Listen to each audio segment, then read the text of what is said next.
Universidad Bernardo Higgins, admisión 2022. Y Gemelas, idénticas en nada. Estreno, lunes 10 de enero. Presentan Chilevisión Noticias.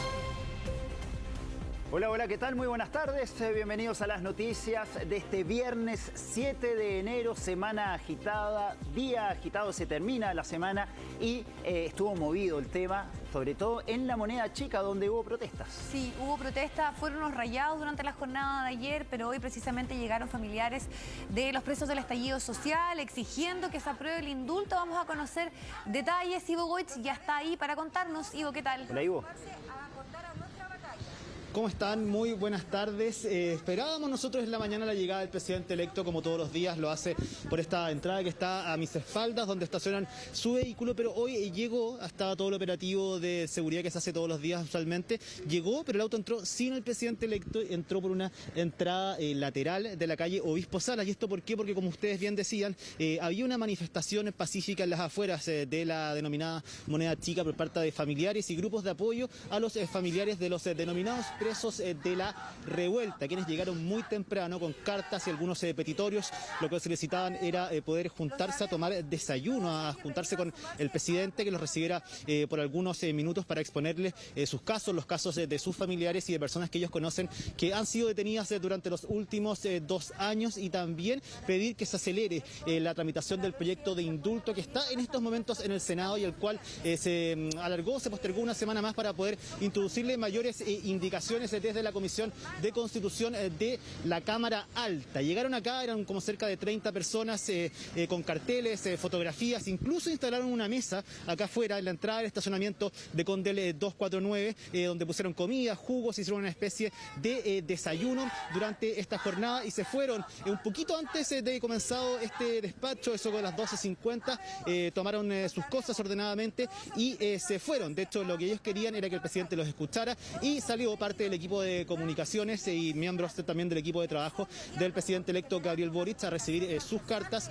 también las propuestas que ellos hacían, los petitorios que ellos traían, y intercambiaron algunos números para estar en contacto. Dicen, eso sí, que los veremos muy pronto de vuelta por acá, que los van a llamar para ver si es que se puede concertar una reunión con ellos finalmente, pero nos advirtieron que van a volver y que es posible que nosotros durante los próximos días, quizás la próxima semana también, los veamos por acá uno de estos días. Algo que cambió entonces la llegada, al menos del presidente electo Gabriel Boric, que siempre todos los días lo había hecho se había bajado una vez que ingresaba a su vehículo por Condel y saludaba a la gente que estaba afuera. Hoy día viernes, muchachos, algo particular, siempre viene más gente en la mañana que los otros días a dejar regalos, a tratar de conversar con el presidente, a contarles historias, y él se acerca a la reja, como hemos visto usualmente, a conversar con ellos, a hablar. Bueno, hoy día eso no pasó y mucha gente, por supuesto, quedó decepcionada también porque venían con niños, con cartas, con regalos, y eso no pudo ser. Pudimos conversar con parte de las personas, de los manifestantes que llegaron acá hasta la sede de la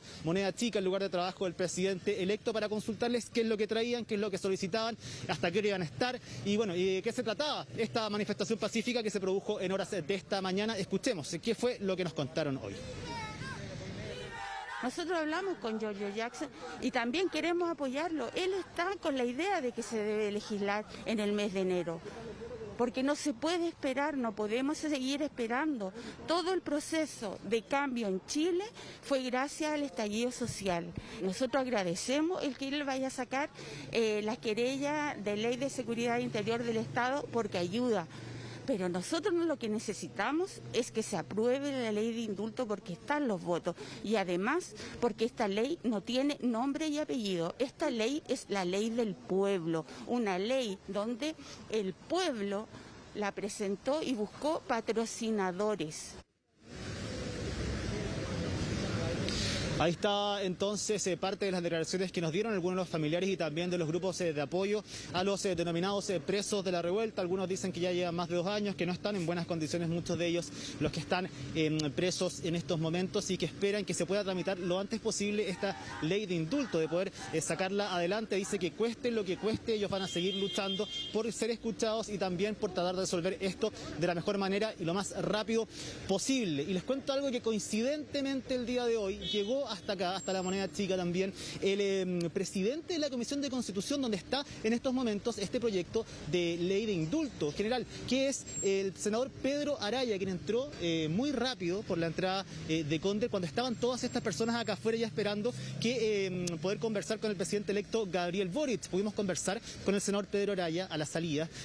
No fue en el punto de prensa formal, sino que salió y tuvimos que salir caminando detrás de él, lo cual la gente que estaba acá esperando una reacción por parte del comando del presidente electo Gabriel Boric nos viera, entonces también salieron caminando detrás del senador Pedro Araya, por lo cual él tuvo que parar, aprovechar de conversar con los medios y también de poder conversar con las personas que estaban acá, con los familiares de los presos del estallido social. Les contó un poco en qué está este proyecto, por qué se había vuelto a ampliar el plazo para presentar indicaciones en una semana más, por lo que se va a revisar la próxima semana, se debería comenzar a votar, les dijo el senador Pedro Araya a los familiares y al grupo de personas que los estaba acompañando. Ellos le pedían también mayor celeridad, que consiguieran los votos, que esto saliera lo más rápido posible. Ahí se armó un momento que en minutos parecía ser tenso, pero se transformó finalmente en una conversación en buenos términos. Llegaron ahí, pudieron exponerles todos ellos lo que necesitaban y el senador Pedro Araya también paró amablemente a poder conversar con ellos. Y después de eso, las familias llegaron hasta acá y se retiraron porque tenían contemplado estar todo el día hasta que saliera el presidente electo, pero parece que después de esta conversación con el senador Pedro Araya se desactivó un poco esa polémica. Escuchemos qué fue parte de esta conversación, de este intercambio de opiniones entre el senador Pedro Araya y los familiares de los denominados presos de la revuelta. El Senado va a seguir tramitando este tema, lo vamos a discutir y vamos a recibir una serie de indicaciones que se necesitan. Sabemos que el proyecto necesita votos de la derecha para ser aprobado y queremos que este proyecto se apruebe, porque en el caso de que sea rechazado significa que no se puede tramitar ningún proyecto en el transcurso de un año. Ustedes saben, yo tengo el compromiso, yo voté a favor de este proyecto. El problema que tenemos es que este proyecto necesita votos de la derecha. Si no tenemos esos votos, el proyecto se va a rechazar y eso significa que durante un año no se puede tramitar ninguna iniciativa de este tema. Lo que estamos tratando de hacer es construir un proyecto que la derecha nos dé los votos que nos faltan. Gracias, se necesitan senador. 25 votos, que la oposición no tiene. No los tenemos. Ahí está entonces parte de las explicaciones que le da el senador Pedro Araya a los familiares de los detenidos, diciendo que en estos momentos no tienen los votos. Es por eso también que se amplió el plazo para presentar indicaciones, que durante esta semana solamente habían llegado las del senador Latorre, y por un tema de tiempo el resto de las personas que querían presentar indicaciones no lo habían podido hacer, y es por eso esta ampliación para empezar ya a ver si es que se puede discutir la próxima semana. Recordemos que un tema no menor es que desde acá, desde el misma sede de trabajo del presidente electo Gabriel Boric, fue Giorgio Jackson quien también hizo un llamado en la semana que ojalá este proyecto pueda salir del Senado durante el mes de enero, poniéndole ahí un poquito de presión también a los senadores para que esto pueda ver la luz pronto. Hay temor también lo que pueda pasar con el próximo Congreso y que ahí definitivamente no se pueda llegar a un acuerdo final para sacar este proyecto adelante. Al menos es la preocupación que hay acá desde la sede de trabajo del presidente electo, que hoy también, les cuento, tendrá una reunión a eso de las 13 de la tarde con el Consejo del Banco Central, liderado por supuesto por su presidente Mario Marcel, de quien el presidente electo ha hablado muy bien en la ratificación de su cargo. Él también en el mes de septiembre habló muy bien del rol del Banco Central como institución, así que hace una reunión muy importante, teniendo en cuenta también, tratando de dar certidumbres económicas y juntándose por supuesto con todos los actores relevantes. Presidente Boric, que también ayer confirmó quiénes podrían ser parte de los invitados del cambio de mando el próximo 11 de marzo. Se habla que en su conversación por teléfono que tuvo con el presidente de los Estados Unidos, Joe Biden, habría visto la posibilidad de que viniera Kamala Harris, la vicepresidenta de Estados Unidos, en representación de Joe Biden, y que también con todos los mandatarios y jefes de Estado con los que ha podido conversar durante estos días han sido todos invitados. Ahí hay un equipo del presidente electo Gabriel Boric trabajando de la mano también con un equipo del presidente Sebastián Piñera para llevar a cabo el tema de las invitaciones, ver el tema de aforos. Hay todo algo sanitario también que ver en el Congreso. Este es el primer cambio de mando en pandemia, recordemos, así que puede que sea bastante más estricto y con aforos reducidos según la situación de la pandemia, que estemos en el mes de marzo, por ahí ese día 11 de marzo, que va a ser el día del cambio de mando. Así que bastante movido el día acá en la mañana, al menos en la tarde reunión con el Banco Central y ya preparando lo que va a ser el cambio de mando desde acá. Claro, ¿quién dijo que el viernes iba a ser tranquilo? Hay hartos temas ahí que se hacen presentes en la Moneda Chica, así que vamos a seguir conectados por sobre todo lo que vaya a ocurrir en esa reunión con el Banco Central. Muchísimas gracias. Gracias, Ivo. Donde continúa la polémica es por la pensión garantizada universal. Recordarán ustedes que la oposición planteaba un impuesto a los súper ricos para poder finalmente financiar la PGU. Bueno, el gobierno dijo que está dispuesto a hacer determinados ajustes. No se refirió directamente a este impuesto a los súper ricos, pero podría haber ahí algunos ajustes para afinar el tema del financiamiento. Estefanía Bustamante nos cuenta de qué se trata todo esto. Estefi, ¿cómo estás?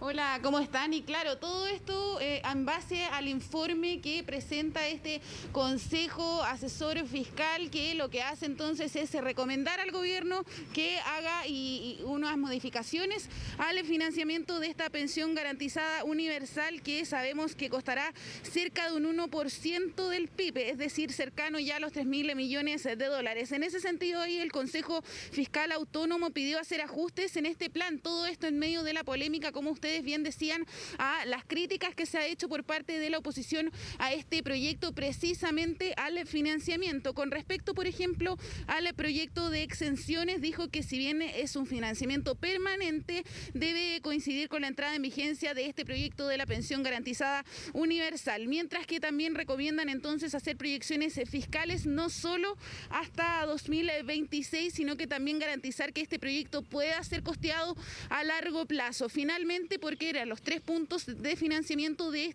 este proyecto, recomiendan no reducir a la mitad del aporte al Fondo de Reserva de Pensiones y buscar otro financiamiento. En este punto, el Ejecutivo, y lo decía durante la mañana el ministro Cerda, no están de acuerdo con buscar otra medida de financiamiento. Sin embargo, van a abrirse a buscar otro mecanismo para buscar voluntades políticas y también para destrabar el proyecto, decía el ministro, que vamos a escuchar a continuación.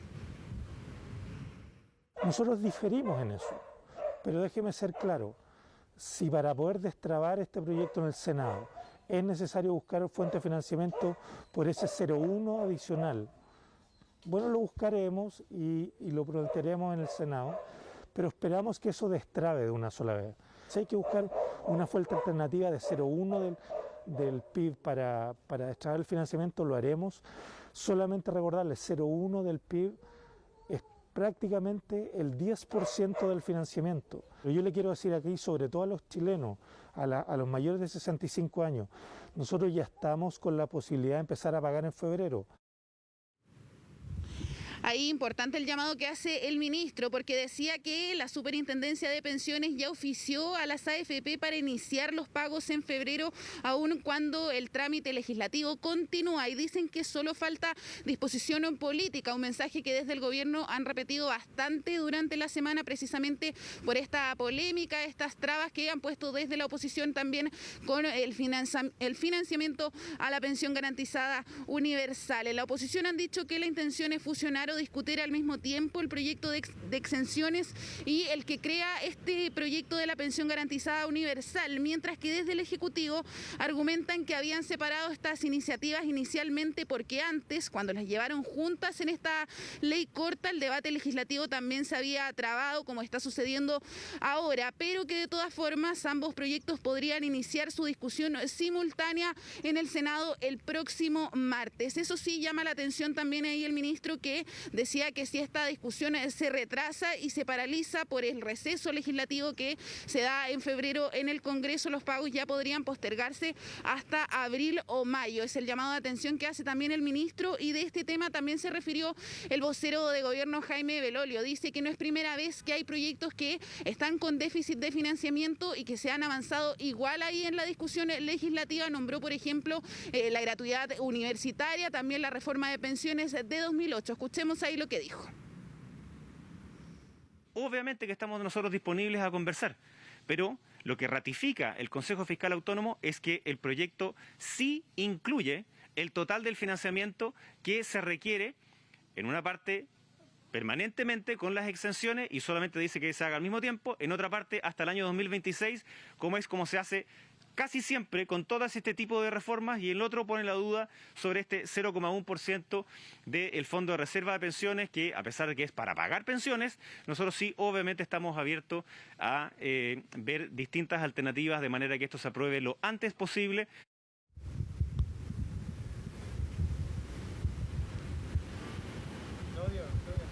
Bueno, y dicen también que el financiamiento está, mientras que la oposición sostiene que no es un financiamiento permanente, pero lo que más está complicando hoy en día al gobierno es el impuesto a los súper ricos que presentó la oposición. Ya lo decíamos también en un inicio. Recordemos que el martes la Comisión de Hacienda aprobó en general este proyecto de exenciones que busca financiar una parte de este proyecto de pensión garantizada universal, pero el miércoles se permitió ingresar indicaciones hasta el mediodía. Ahí es cuando la oposición presentó en la discusión el impuesto al patrimonio, independiente de que este sea financiero, empresarial o inmobiliario. Una indicación que se va a discutir el próximo lunes en la comisión y donde el gobierno ya anunció que va a poner reserva de constitucionalidad a esta iniciativa que va, como decíamos, va a ser revisada el próximo lunes. Escuchemos parte de las reacciones por parte del Congreso respecto a esta indicación. La oposición, cuando levanta en este debate de poder mejorar las pensiones garantizada universal, creo que es atentar derechamente sobre el cumplimiento de este objetivo. ¿Por qué? Porque saben que es una indicación inconstitucional, inadmisible, y también saben que el gobierno va a ir al tribunal, y eso en consecuencia afecta los plazos comprometidos. Uno dice, bueno, ¿para dónde vamos? Si quieren hacer eso, bueno, háganlo en su gobierno, ¿ya? Que empieza el 11 de marzo, pero no afecten a los millones de personas, mujeres y hombres, que están esperando un mejoramiento sustancial de sus pensiones. La idea es que esto sea financiado siendo un mecanismo que sea transparente, que genere equidad social, y el impuesto más progresivo que hay en Chile, que no hay, pero queremos crear, el que más nos ayuda es el impuesto a los súper ricos. Entonces, que Luxi, que Piñera, que los Marta Angelini paguen más impuestos, y por esa vía financiamos la pensión garantizada universal. Yo no entiendo por qué el gobierno se opone, y ahí es donde uno ya cae en opiniones legítimas, pero que uno puede pensar como que simplemente los súper ricos de Chile, quieren seguir siendo millonarios, su ambición es más importante que garantizar algo tan necesario como es una pensión digna para las chilenas y los chilenos.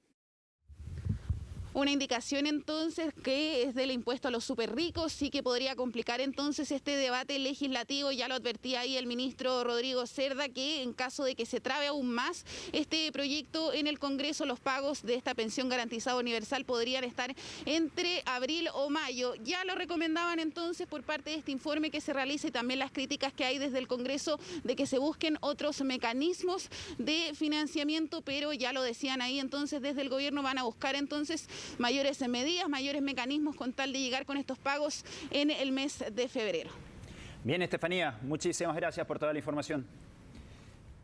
Bueno, las proyecciones que se hacían respecto al aumento de los casos se están manifestando, siguen las cifras al aumento. El Ministerio de Salud ya reporta 3.799 y ojo con la positividad que ya está en un 4,75. Esto además, luego del día en que se informó que ya el próximo lunes comienza la vacunación, la cuarta dosis. Tenemos a Valentina Nieto para que nos cuente respecto a lo que ocurre en materia sanitaria en nuestro país. Valentina. Hola, Valentina.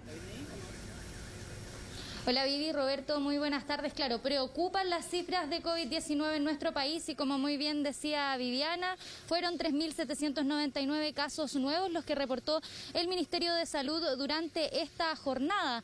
Esto se contrapone también con lo que había sido reportado durante la jornada de ayer, una cifra que no se daba desde el 3 de julio del año pasado. Preocupa también que si lo comparamos con la semana pasada, los casos nuevos en nuestro país han aumentado por lo menos un 60% y como también muy bien ustedes decían, la positividad también se disparó preocupantemente. De hecho, el Ministerio de Salud informó que solamente durante las últimas 24 horas la positividad de los test PCR alcanzó un 4,75%, mientras que en la región metropolitana el indicador cifró en un 5%. Además, lamentablemente han sido 25 las personas que fallecieron durante las últimas 24 horas a causa del COVID-19 y los pacientes en etapa activa del virus también superaron los 14.000. Una situación muy preocupante que también está poniendo en alerta a las autoridades y por eso mismo fue que durante la jornada de ayer el presidente Piñera anunció que se va a iniciar a partir de la próxima semana, desde el lunes 10 de enero, la inoculación con la dosis de refuerzo, la segunda dosis de refuerzo para aquellos aquellos mayores de 12 años que estén en condición de inmunodeprimidos. Todo esto para poder enfrentar la actual situación sanitaria, considerando también la aparición de nuevas variantes, como lo es la variante Omicron, que también preocupa tanto a las autoridades como a los especialistas. Los invito a que pasemos a escuchar lo que señaló durante esta jornada el infectólogo de la Universidad de los Andes, Carlos Pérez. Hoy día ya alcanzamos prácticamente 3.800 nuevos casos, con una positividad de PCR que ha ido subiendo, está a nivel nacional en 4.75% y a nivel de 5% en la región metropolitana y mayor en algunas regiones del norte. La ocupación de camas críticas no ha aumentado significativamente y eso se explica, ¿no es cierto?, porque la mayor parte de los nuevos contagios muy probablemente se deben a la nueva variante Omicron, que es altamente transmisible pero menos grave y que puede infectar a personas ya vacunadas o que incluso han tenido COVID-19 en el pasado. Así que por ahora no nos queda más que seguir avanzando aceleradamente en el proceso de vacunación. Claro, y escuchábamos entonces una situación que preocupa a los especialistas y que también hacen la recomendación a que las personas puedan vacunarse, y particularmente tras este anuncio que hizo el gobierno de que se va a iniciar la cuarta dosis, la aplicación de la segunda dosis de refuerzo. Sin embargo, esta situación no dejó indiferente a algunas autoridades a nivel mundial, particularmente las críticas llegaron desde la Organización Mundial de la Salud, quien criticó a los países que están aplicando esta cuarta dosis de refuerzo, señalando que están fomentando, la desigualdad. ¿Y esto por qué? Porque según ellos cifran, serían 109 los países que aún no han podido completar ni siquiera el 70% de su población con esquema de vacunación completo. Nosotros les preguntamos durante esta jornada al ministro Belolio qué le parecían estos dichos que llegaron desde el director general de la Organización Mundial de la Salud, y él decía que pese a las críticas, Chile iba a continuar con este proceso de vacunación porque la labor del gobierno era proteger la vida de todos los chilenos. De hecho, dijo que si no se hubiese comenzado a aplicar la tercera dosis, la variante Delta habría generado mayores estragos en nuestro país. Los invito a que pasemos a escuchar lo que señaló el ministro Belolio respecto a estas críticas que llegaron desde la Organización Mundial de la Salud. Y lo vamos a seguir haciendo porque nuestro principal rol como gobierno es salvar vidas en nuestro país. Y de hecho Chile también es de los países que primero donó vacunas en Latinoamérica y en otros lugares, porque sabemos que no solamente depende de nuestro país, pero primero nuestra labor es con nuestro país y a continuación en lo que ocurre con nuestros países vecinos y por supuesto también con otros continentes, en donde hay algunas veces una resistencia a la vacunación. Bueno, y justamente porque hay un aumento de casos y también porque ya han iniciado todas las estrategias el gobierno para poder fomentar la vacunación, es que de cara a lo que se viene en este periodo estival, es que las autoridades han iniciado un plan que se llama Plan de Vacaciones sin COVID, para que las personas puedan disfrutar sin el riesgo de contagiarse de COVID-19. En ese sentido fue la Seremi de Salud, Helga Balich, quien dijo que las personas tenían que testearse incluso antes, durante y después de su periodo de vacaciones, siempre respetando por lo demás las normas sanitarias, el uso adecuado de la mascarilla y también el uso del alcohol gel. Pero también aprovecharon de decir, porque no hay que olvidar que durante esta época también aparecen otros tipos de virus, como lo es el caso del anta, el cual aparece con este ratón de cola larga que es muy habitual en las zonas rurales y sobre todo en los sectores de camping. De hecho, nosotros estuvimos visitando durante esta jornada el Club de Campo de las Vizcachas y ahí las autoridades hicieron una serie de recomendaciones para que las personas sean responsables en cuanto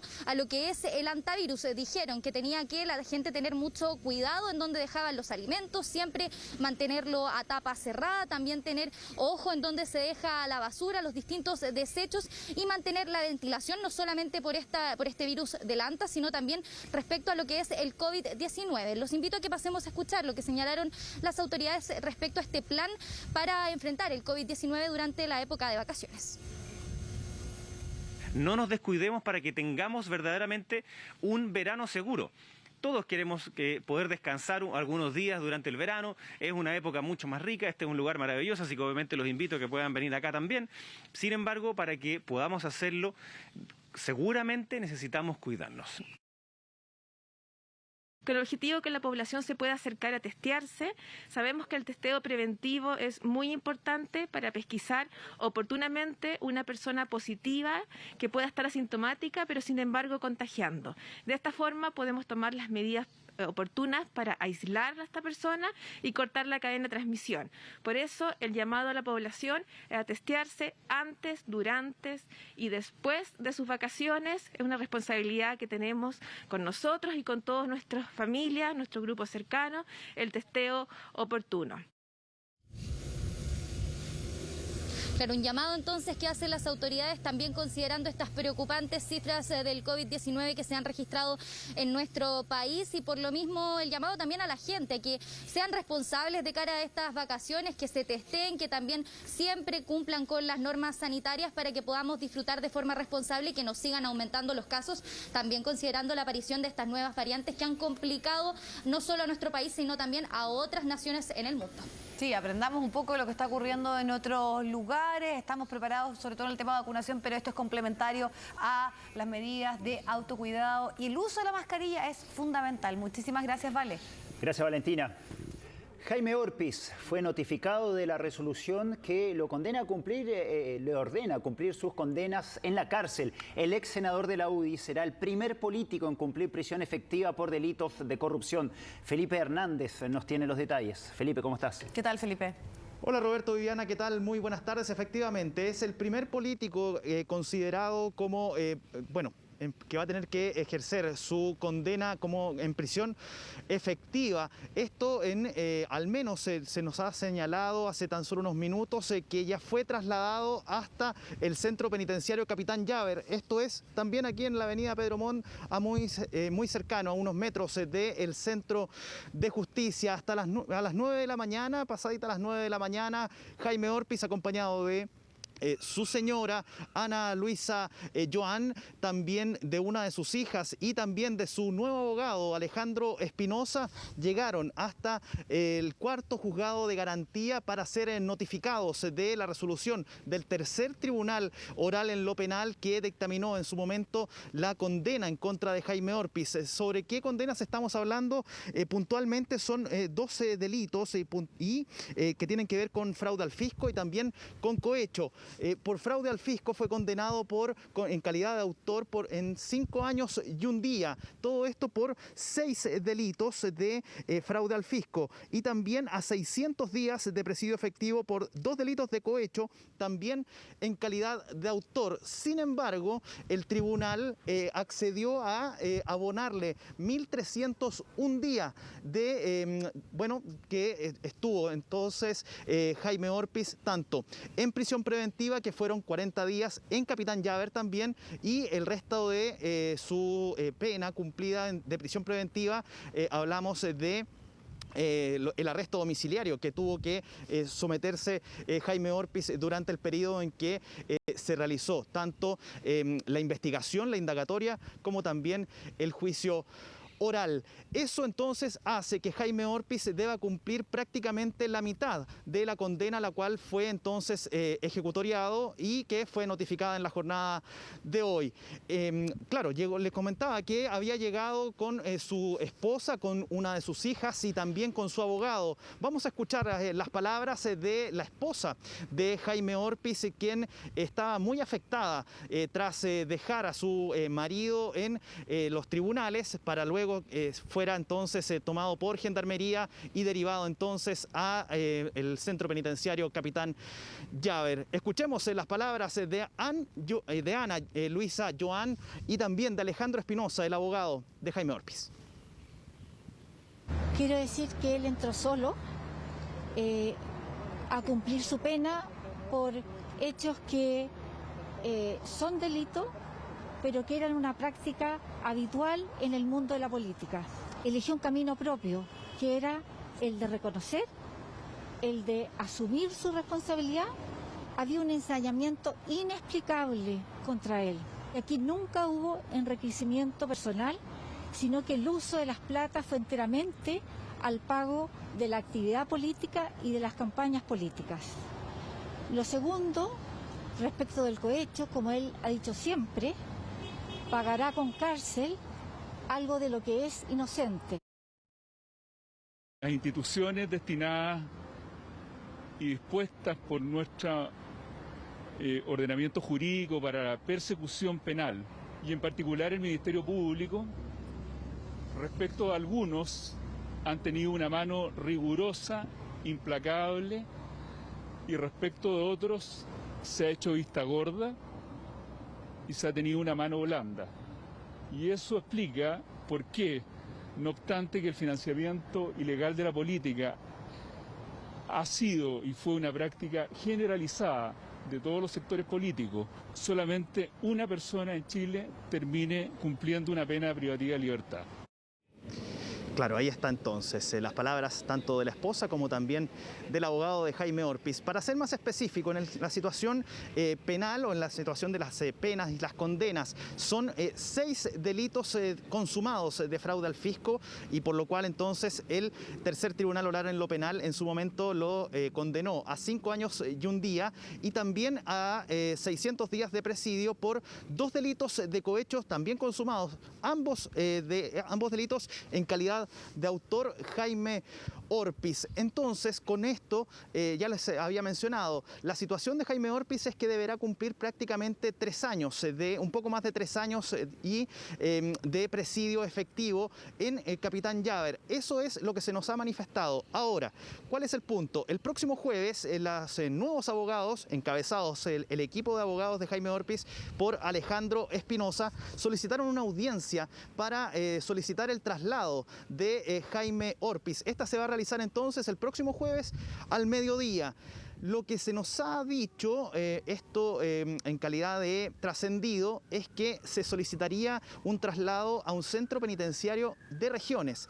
Es lo que tenemos al menos por ahora como información. No hay un punto específico, pero por ahora Jaime Orpiz entonces permanece en el centro penitenciario Capitán Llaver. Escuchemos más declaraciones que fueron entregadas tanto por la esposa de Jaime Orpiz como de su abogado. Aquí escuchen muy bien porque básicamente es la crítica que han realizado durante todo el proceso del caso Corpesca por parte de la defensa de Jaime Orpiz, la crítica dura hacia el Ministerio Público por su labor y por la investigación que realizaron y que finalmente determinó la culpabilidad de Jaime Orpiz y que fue finalmente ratificada por el Tribunal Oral en lo Penal. Escuchemos las palabras nuevamente de la esposa y también del abogado de Jaime Orpiz.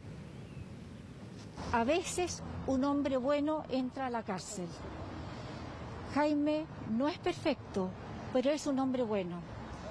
Y aquí quiero decir que es absolutamente falso, con toda mi fuerza, la imagen que construyó y difundió la Fiscalía y todos sus querellantes respecto de este ícono de toda la maldad de la política en Chile, para finalmente terminar haciendo que fuera el único condenado, el que recurría todos los males de la política. Jaime Orpiz ha concurrido a presentarse al tribunal y a ponerse a disposición de la justicia a dar cumplimiento de la sentencia que le ha impuesto una pena privativa de libertad. Él ha quedado a disposición de Gendarmería y Gendarmería entiendo que hay un proceso de cuarentena de 10 días y se evaluará el penal donde en definitiva cumpla esta sentencia. ¿Ustedes solicitaron cuál? No, la solicitud nuestra es que se resguarde su integridad física y su salud como merece cualquier ciudadano expuesto a una pena privativa de libertad.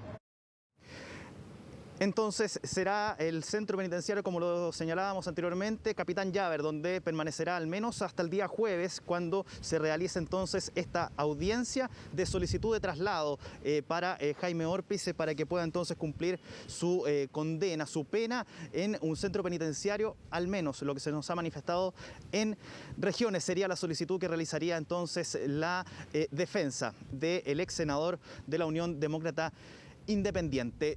Pero hay que señalar también un punto. En la jornada de ayer, fue la primera derrota que tuvo en estos prácticamente 48 horas, Jaime Orpiz, y fue finalmente el portazo que le dio la Corte de Apelaciones de Santiago a un requerimiento presentado, un recurso presentado por la defensa del ex senador de la UDI, considerando que solicitaban por parte de la defensa cumplir la condena de fraude al fisco de 5 años y 1 día en presidio efectivo, pero la pena de 600 días por el delito de cohecho o por los 2 delitos de cohecho consumado en calidad de autor, poder efectuar entonces el pago de esta condena en libertad vigilada. Finalmente la Corte de Apelaciones de Santiago rechazó este recurso, este requerimiento presentado por la defensa de Jaime Orpiz, y ya tenemos entonces el desenlace de esta situación ocurrida durante esta jornada en la que Jaime Orpiz fue notificado que deberá cumplir entonces la prisión efectiva,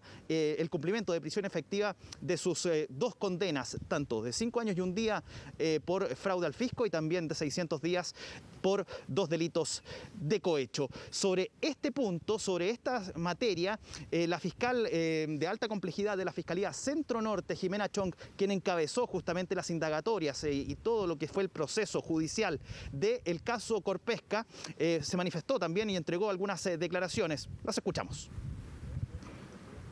El tribunal dio orden de ingreso y hace pocos minutos nos informaron, además, nos notificaron de una resolución en donde presenta el condenado nuevos abogados, y estos abogados solicitaron un cambio de unidad penal, para lo cual se definió una audiencia para el próximo día jueves 13 a las 12 horas. El condenado debe cumplir ambas condenas, privado de libertad sin pena sustitutiva, y se le concedió un abono de 1.301 días. Esto es un poco más de 3 años, eso significa que debe cumplir prácticamente la mitad de la condena, privado efectivamente de libertad en un centro penitenciario. El caso Corpesca el juicio oral del caso Corpesca estaba iniciándose. La defensa de Jaime Orpiz presentó un listado de personas que iban a ser testigos de esta causa.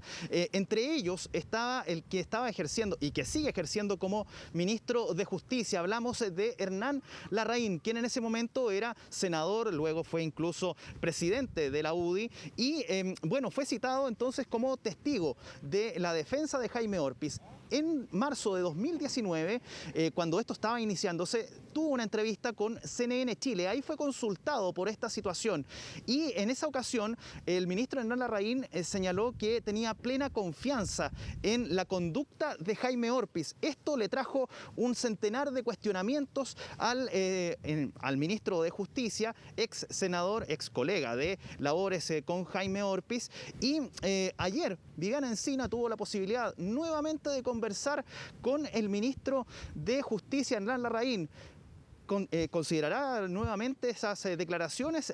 ¿Las tomará en consideración? ¿O quizás hay que poner la pelota contra el piso, como podría decirse popularmente? ¿Cuál fue la respuesta del ministro Hernán Larraín? Lo revisamos. Hay una pena de cárcel en este caso y por lo tanto se ha habido impunidades respecto de otras situaciones que pudieron haber terminado de esta misma forma. Eso es posible. No tengo todos los antecedentes. Este es un tema de mucha complejidad porque hemos vivido momentos distintos en la legislación sobre el financiamiento de la política. Yo espero que eso esté debidamente zanjado. Nosotros creemos que hay que terminar con el uso ilícito de los recursos en la política. Y eso está cada día mejor resguardado y mejor regulado. Ahí está entonces. Solamente para recordar, bueno, ya lo decíamos, Jaime Orpiz se convierte entonces en el primer político o expolítico que fue condenado por platas políticas, o los casos de platas políticas, pero a pena efectiva, a presidio efectivo. Sin embargo, no es el primero condenado, no es el primer condenado, porque hay que recordar que Jovino Noboa también tuvo que reconocer que había cometido delitos en esta materia y en juicio abreviado, bueno, fue condenado a 3 años de firma mensual y posteriormente, bueno, el año pasado falleció el ex presidente de la UDI, ex senador y uno de los coroneles, uno de los fundadores de la Unión Demócrata Independiente, Roberto Viviana. Bien, Felipe, muchísimas gracias. Chau, chau. Analicemos cifras económicas. El IPC, que sigue al alza, bate de hecho un récord que no se daba desde el año 2007. Fue de un 0,8 en el mes de diciembre y esto ya plantea un acumulado de un 7,2. Ahí estamos revisando precisamente este apoyo gráfico que nos muestra dónde están los principales aumentos. 37% anual, eso sí, en el caso de los buses interurbanos en diciembre también, y es un mes donde lo veíamos, donde la gente reclamaba cuando estábamos en los terminales respecto a este aumento. 19,5 en los automóviles nuevos, eso es anual, pero mira la cifra en cuanto a los paquetes turísticos, que han subido más de un 80%. Terrible. Y claro, hay toda una problemática con precisamente los vuelos, en el contexto de la pandemia, la incertidumbre, eso de alguna manera también ha tenido una incidencia. Vamos a también ver una gráfica que muestra la trayectoria de la inflación, lo que se ha dado en los últimos años en torno a por qué está generando tanta preocupación. Eso es el caso de la UEF, que ya está a los 31.000 pesos. Está un aumento significativo que se da desde el mes de enero. Y como sabemos, muchos de los créditos, los hipotecarios, bueno, hay colegios también que las mensualidades se pagan en UEF, así que hay un tema en discusión. Recordemos que hasta en el debate de los candidatos presidenciales algunos decían que debía eliminarse esta UEF, que hace que en el caso de los créditos de la vivienda tenga un impacto directo. Vamos a escuchar las autoridades, al ministro de Hacienda, la reacción también de el ministro de Economía en torno a este IPC, el más alto en 14 años.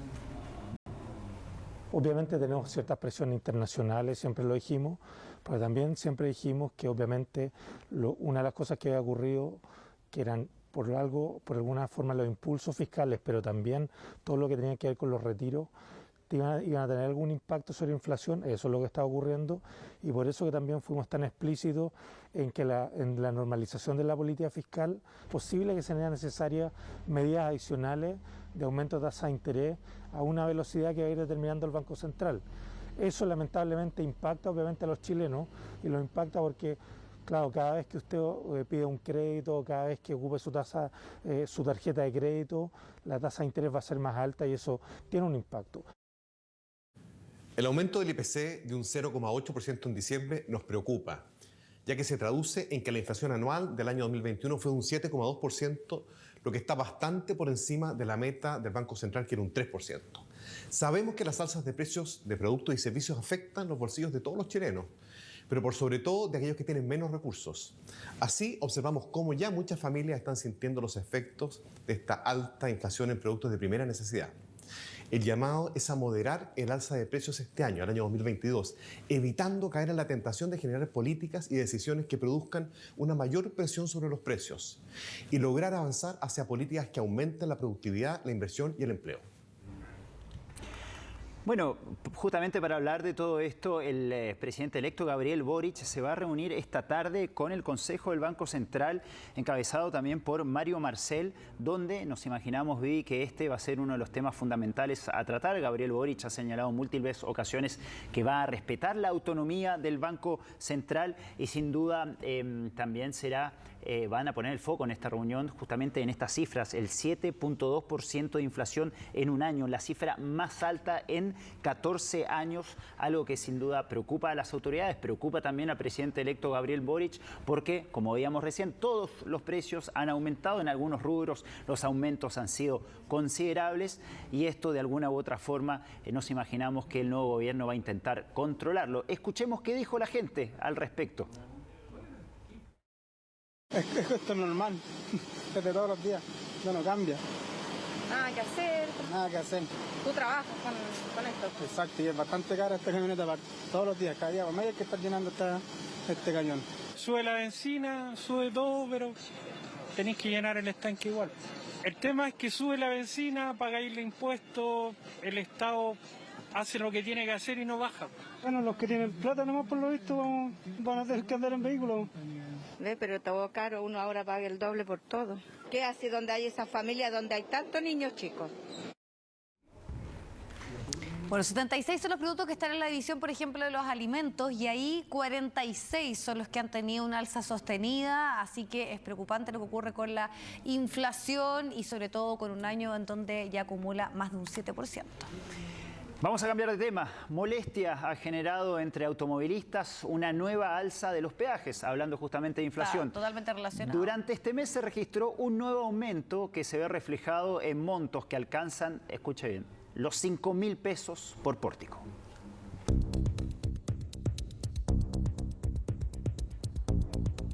Nos meten la mano al bolsillo como quieren. Pasar por un peaje para muchos es un dolor de cabeza y cada vez aumenta más. A contar de este año, un alza de un 2,7%. Algunos incluso ya sobrepasan los 5.000 pesos. Caro. Caro, está muy caro. Es demasiado, igual con los taxis, demasiado. Porque si quiere planificar sus vacaciones este verano, debe considerar al menos 15.000 pesos solo en este ítem, lo que ha causado indignación y molestia entre conductores. Variante Melipilla es el más alto de la región metropolitana, 4.450 en horario normal y 5.450 en horario punta. Súper caro, sí. Bueno, o sea, buena variante, pero igual es caro. Carísimo, carísimo. Nosotros, esta paga 6.400 pesos, dice doble eje y tiene doble rueda. Entonces el abuso acá es a todo trapo. El peaje troncal Quillota es otro de los más caros de Chile. Su tarifa en horario normal quedó en 3.350 y en horario punta 5.000. 5 lucas. No, hay gente que no tiene esa plata. Tienes que transitar, pegarte los medios tacos. Malo que sea el más caro, porque yo vengo y tengo que venirme por Limache, para no costearme eso, porque si... como está el precio de la benzina ahora. El de agua amarilla en Concepción cuesta 4.400 a toda hora. Lo encuentro descriteriado, más que sumémosle a eso también el precio de la benzina que cada día va al alza. Ataca netamente al bolsillo de todas las personas que transitan acá. Ahora bien, ¿a qué se debe una nueva alza? Cada año sus valores se reajustan por la aplicación de los contratos entre distintos concesionarios y el MOP. Contratos establecidos por un valor fijo en base al IPC. Luego hay también un aumento en el valor del peaje por convenios complementarios para compensar obras adicionales que se hayan incorporado a un contrato de concesión. Entonces, ¿qué se puede hacer? De querer reformularlos, de querer reestructurarlos, se requieren modificaciones contractuales y para eso evidentemente debe existir la negociación y los trámites administrativos correspondientes. Ante ello, la Comisión de Transportes de la Cámara de Diputados convocó una reunión para buscar alternativas a este costoso panorama. Hemos citado a la Comisión de Obras Públicas, Transporte y Telecomunicaciones para el próximo martes a la directora de concesiones para que nos explique por qué, siendo final de gobierno, siendo el inicio de vacaciones, donde hay una serie de complejidades, van a subir los peajes. El próximo martes podrían tener respuestas a un problema que al menos ya sabe será su acompañante seguro durante este verano. Balacera en Maipú, una vez más, tal como lo conocimos hace días atrás en el caso del triple homicidio en la comuna de Peñalolén, una vez más desde un auto en movimiento. Tenemos ahí las imágenes ocurridas durante la madrugada de unos autos pasando ahí en la comuna de Maipú que efectuó alrededor de 10 disparos, ¿no, Max? Hola Roberto, muy buenas tardes. Sí, un hecho bastante violento que ocurre durante esta noche, cerca de las 10 de la noche en la comuna de Maipú. Un sector muy residencial en la Villa El Abrazo de esta comuna, en donde se produce una curiosa persecución entre varios vehículos, pero ningún vehículo policial, sino que solamente vehículos civiles. Es en ese contexto que, tras un pequeño choque, se baja uno de los sujetos desde este automóvil que iba atrás de todos los demás y comienza a realizar una serie de disparos en contra de los otros vehículos. Uno de estos automóviles retrocede violentamente e incluso colisiona el auto de un residente de este sector de Maipú, produciéndole graves daños en este lugar. Bueno, una familia de esta villa se salvó de milagro porque uno de los disparos pegó en la pieza en donde duerme un lactante junto a su madre. La verdad es que los residentes de este sector están tremendamente preocupados por esta situación que los afecta porque dicen que no es el primer hecho de violencia que se registra en este sector. Habitualmente hay delitos como portonazos, encerronas, pero nunca habían presenciado un delito en el cual un grupo de vehículos siguiera a otro realizando disparos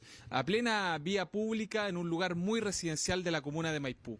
Vecinos con sus cámaras de seguridad pudieron registrar el momento exacto en el cual se produce esta balacera. Vamos a escuchar este ambiente junto con declaraciones también de testigos que estaban en este lugar la noche de ayer en la comuna de Maipú.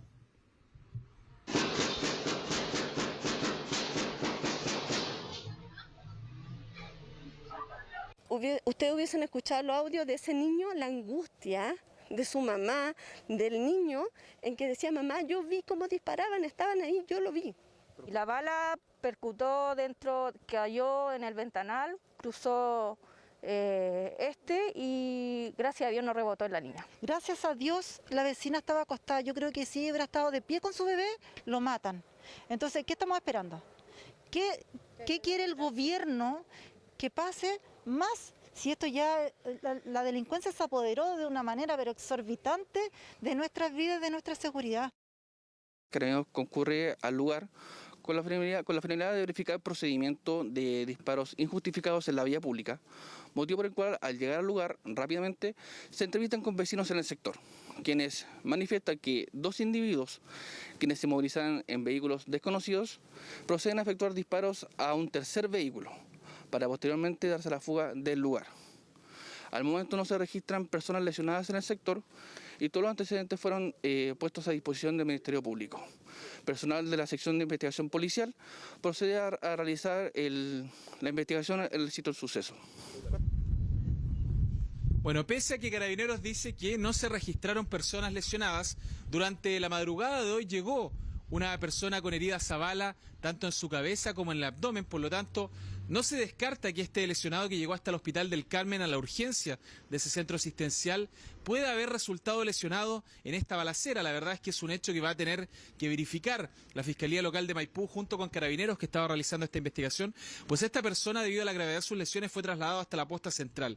Lo cierto es que hasta ahora no se ha podido identificar a ninguna de las personas que participó en esta balacera. Durante esta mañana también pudimos conversar con una vecina del sector que estaba en una casa frente al lugar donde se baja este sujeto y comienza a percutar esta serie de disparos. Ella estaba en la ventana, presenció todo el hecho y dice que sintió tal temor que ni siquiera recordaba las características físicas del sujeto que bajó desde este vehículo y realizó lo menos 10 disparos en este sector de Maipú, en la Villa El Abrazo. Vamos a escuchar las declaraciones de esta testigo que la verdad estaba muy impresionada con todo lo que había escuchado esta noche de jueves en ese lugar. Yo justo estaba en la ventana, por eso te digo que claro, pues vi cuando empezó, no todo, porque cuando sentí los disparos, yo me retiré inmediatamente de la ventana. Y después, y de repente, miro así de lejos y veo que el tipo sigue disparando y se va corriendo y disparando. Y ahí, por allá se subió al vehículo. Bueno, evidentemente la residente de este sector prefirió no dar a conocer su identidad por temor a represalias. Dicen que estos sujetos pueden ser incluso de la misma villa y lo que les da temor es que esto se produce en un horario en que muchos de los residentes de este sector venían llegando a sus casas. Por ejemplo, el conductor de este vehículo que resulta afectado. En un momento pensaban que era un portonazo que le estaban realizando a él, pero después se dieron cuenta que el choque solamente fue por circunstancias de que uno de los vehículos que retrocedió de manera muy introspectiva quería escapar desde este lugar desde donde se estaba produciendo esta balacera. Un hecho lamentable, pero que no es el único que se produjo la noche de ayer en la región metropolitana, porque en la comuna de La Granja, vecinos también lograron captar una balacera que es realmente impresionante. Desde un vehículo se percutan a lo menos 8 disparos en ráfaga, disparos que podrían provenir de un arma automática, incluso de una subametralladora, según lo que se puede escuchar en el ambiente. Es un sonido realmente impresionante y de escalofrío saber que hay este poder de fuego en manos de delincuentes en estos sectores de la capital, en donde lamentablemente a veces también estas balaceras terminan con personas lesionadas que no tienen nada que ver con estos hechos, y hemos debido lamentar muchas veces hechos de sangre en los cuales inocentes resultan lesionados por culpa de estas personas irresponsables. Vamos a escuchar un pequeño ambiente de esta balacera que se registró esta vez en la comuna de La Granja, y también declaraciones de testigos que estaban muy asustados anoche luego que se percutaron estos disparos en ráfaga.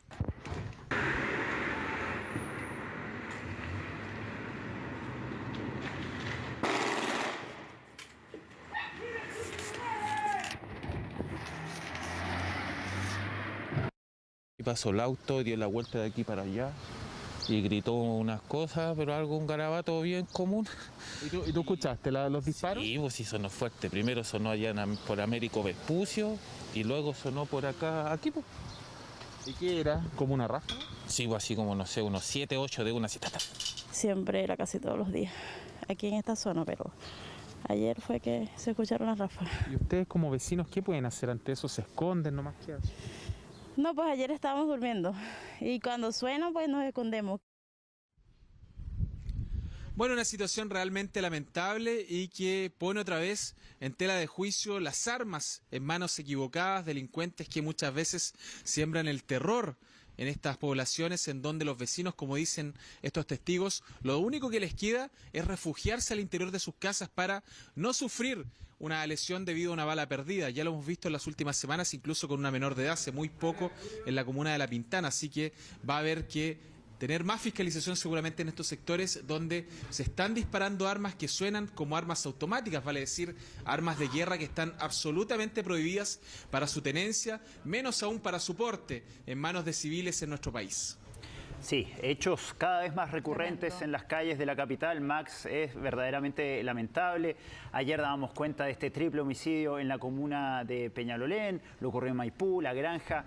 En fin, bueno, hechos que se van repitiendo día a día en las calles de nuestro país. Gracias, Max, que estés bien. Muy preocupante, no se puede naturalizar este tipo de situaciones. Y presta atención también a lo que les vamos a contar ahora. Este era un grupo que trataba de intentar robar un cajero automático y esto ocurre en un asalto a una bencinera en Parral. Quemaron los autos, quedó inhabilitada también la ruta, todo en una seguidilla de acciones que se cometen en su oída. Prendieron fuego a 3 vehículos y lanzaron estos miguelitos precisamente para evitar el actuar de la policía. Ahí estamos revisando algunas imágenes de las condiciones en que quedó esta bencinera tratando de robar este cajero automático. Tenemos ya la posibilidad de profundizar en lo ocurrido. Nico Krum, tú nos cuentas. ¿Qué tal, Hola, Nico?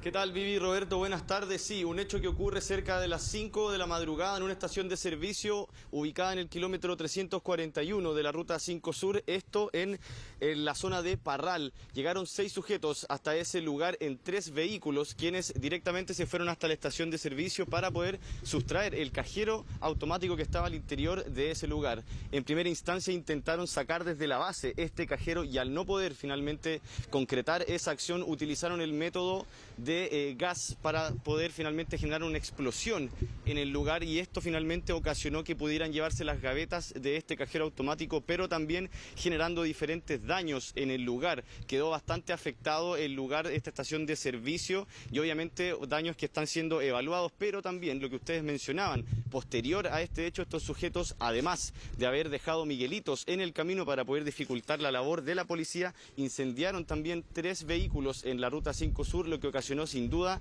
un atochamiento bastante grande en las horas posteriores luego de eso. Nosotros les decíamos entonces que estos sujetos llegaron con una planificación y luego de eso finalmente lograron hacer este sistema para poder finalmente generar esta explosión en el lugar y poder llevarse las gavetas de este cajero automático. Tenemos declaraciones de personal de Carabineros quienes estuvieron investigando en aquel lugar y también del fiscal a cargo de esta investigación.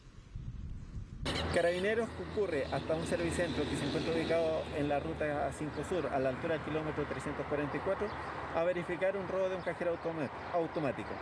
Una vez en el lugar, logra constatar que mediante la saturación de gas, los individuos desconocidos procedieron a la sustracción de unas gavetas, quienes al momento de darse a la fuga, lanzaron miguelitos en la vía pública, como asimismo también quemaron 3 vehículos. Puestos los antecedentes a disposición del Ministerio Público, aparte, independiente de realizar las indagaciones pertinentes, dispuso la concurrencia de servicios especializados con la finalidad de dar con el paradero de los presuntos autores. Que se está investigando efectivamente este robo de un cajero automático en este servicentro, donde las personas que cometieron este hecho utilizaron el sistema de saturación por gas para efectos de hacer una explosión en el cajero automático y poder de esa forma apoderarse de las gavetas con el dinero que mantenía este cajero en su interior. Escuchamos recién la declaración de Carabineros y también posteriormente del fiscal a cargo de esta investigación. Ellos detallaban, por ejemplo, el método que utilizaron estas personas, la saturación de gas para generar esta explosión y poder finalmente llevarse las gavetas de este cajero automático, pero también generando un daño importante en este lugar. Y lo posterior, que es finalmente la quema de estos 3 vehículos, que dificultó, por supuesto, la labor de las policías en términos de poder seguir el rastro de estas personas. Y por lo mismo también se ha dispuesto a personal especializado de Carabineros para poder hacer las diligencias pertinentes y por un lado también poder ver si es que se logra encontrar a estas personas responsables de este robo. Ya, y además generando una congestión gigantesca en la Ruta 5 a partir de este hecho. Muchísimas gracias, Nico. Que estés bien. Gracias, Nico. La siguiente historia es realmente increíble. Escuche bien. Fue desbaratada una banda internacional de narcotráfico que tenía como principal centro de operaciones una casa en la comuna de Quilicura. Bueno, ahí un chileno fabricaba figuras de ajedrez rellenas con cocaína. Luego las enviaba a Europa haciéndolas pasar por supuestos souvenirs. Al interior de las hélices de enormes buques mercantes e incluso en estas pequeñas piezas de ajedrez que a simple vista parecen un delicado trabajo de artesanía con simbología mapuche en 32 piezas de fina facturación.